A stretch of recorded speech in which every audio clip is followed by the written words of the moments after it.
Hi, welcome back to tips and techniques and how to deal with the current situation. I guess now it's just about learning different ways in which you can help yourself, whether it's because of the COVID-19 crisis or whether it's just life in general. I think we won't ever fully understand how our well-being has been affected by all the changes. And maybe now we are starting to get a glimpse more of the impact it might have had on ourselves as life slowly gets into back into being outside of our homes. Today I'm going to teach a technique which is a really useful way to bring us out of our anxious thoughts. When you're experiencing worry or anxiety, you are generally thinking about possible worst case scenarios, thinking about what's bad about a situation.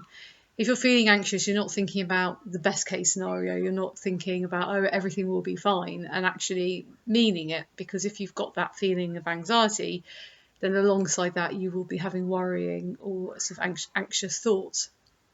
So when we get into that rumination, when we get into that worrying about what is happening, it can be quite hard to bring ourselves back, even if we say to ourselves, oh, you're having an anxious thought, or your worst case scenarioing, if that's such a word. So what is really useful is this little technique I'm going to teach you. So when we are worrying, when we're feeling anxious, we are setting off the limbic system. I've talked about this before. This is where our fight and flight system is. This is where in evolutionary terms, it has set off the threat system, which is there to protect us, to keep us safe from harm or from death. It gets us in a state where we can either attack the thing that we are threatened by or run away. Get that adrenaline flushing through the body, and then once the threat is gone, the adrenaline starts flushing. The problem is when we are having worrying, anxious thoughts and perceiving a situation as a threat, even if we don't even know what it is that the outcome is going to be, what we are doing is we are physically, in the same physical sense, putting ourselves in that same situation as we would be if we were being attacked by a tiger. So what we actually want, rather than firing up that part of the brain, we want to really start firing up this part of the brain. This part of the brain is our youngest part of the brain. So the threat system, that's our most oldest part of our brain. Our brain has been developed over thousands and thousands of years, millions of years, just sort of growing on top of each other. So this is our newest part of our brain, and this is the part in which you get the emotional regulation, where we rationalise, where we're able to problem solve. So one common thing that we often do as well is, say for example, if someone else is anxious and they're thinking worst case scenario, we can say to them, oh, that will never happen, don't worry about that, it'll never happen. But really, in any case, in any situation, there are so many different possibilities that are possible. The amount of outcomes that something could end in are huge amounts. So that worst case scenario is a possibility. So by telling ourselves, no, it won't happen, actually what goes on then is our threat system ignites more, because it feels that it needs to keep on protecting you, because that ultimate threat isn't being perceived. So it's really useful. So if you can do it for yourself, or you can do it for other people. So for yourself, you can think to yourself, okay, I've thought of the worst case scenario. That is a possibility of an outcome. But what are 3 other possibilities that might happen? Just by asking that question and pausing for a moment, what you do at that point is you fire off this part. You start coming out of that limbic system, and you start coming into your frontal cortex, and you start getting that problem solving, you start getting that emotional regulation happening, and then that anxious response starts reducing. So I'm just trying to think of an example. So my youngest son is in year 1, and we had the whole thing about starting schools. And if anybody said to me at one time today, what do you think about your son going back to school? I'd be like, oh, I don't like the idea. And then later on, I'll go, oh yeah, I really like the idea. I was ping-ponging backwards and forwards.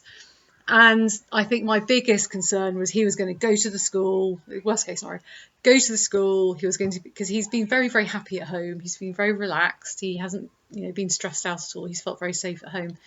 And my concern was he was going to go to school, be completely traumatised. There was going to be me, my partner, and my other two children at home. He was going to be totally traumatised at the fact that he was the only one who's going to school. He was going to be traumatised at the fact they're going to do the social distancing. It was just going to be awful. And I was so stressed out about it.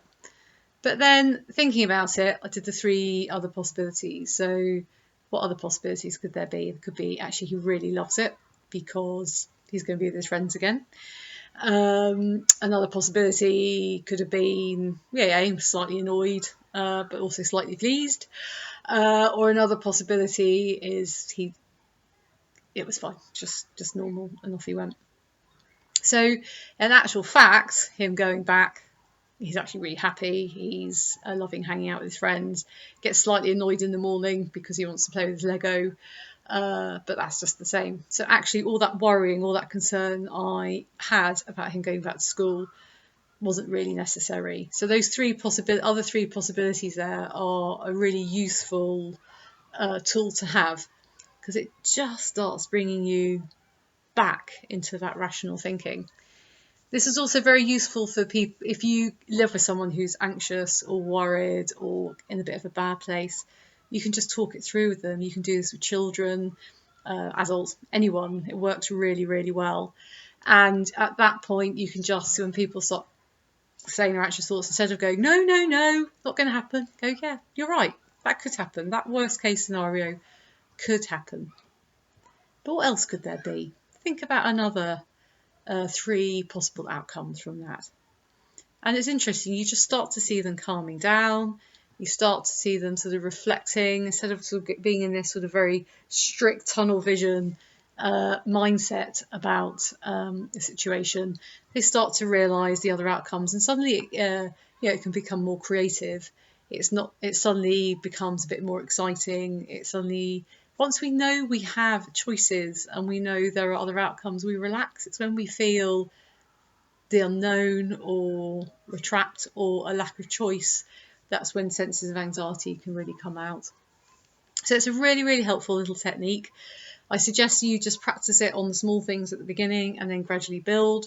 It's also quite useful if you're somebody who does experience anxiety and worry, to let someone in your household know about that. And then when you start going down that route, you might not even be aware that you're going down that route. That person can gently start bringing you back. I had that with today, actually. I was worrying about my daughter going back to school, or if she wasn't going back to school, same old scenario. And I was gradually brought back, well, to think about the other possibilities. Let's not worry until we don't know what's happening. So it's a really nice, gentle way, and you can say it to other people without it sounding patronising or controlling or anything it can be. So I hope that helps. I hope you can give that a go, and I'd really like to hear how that works for you. Take care, and I'll see you again next week. Bye.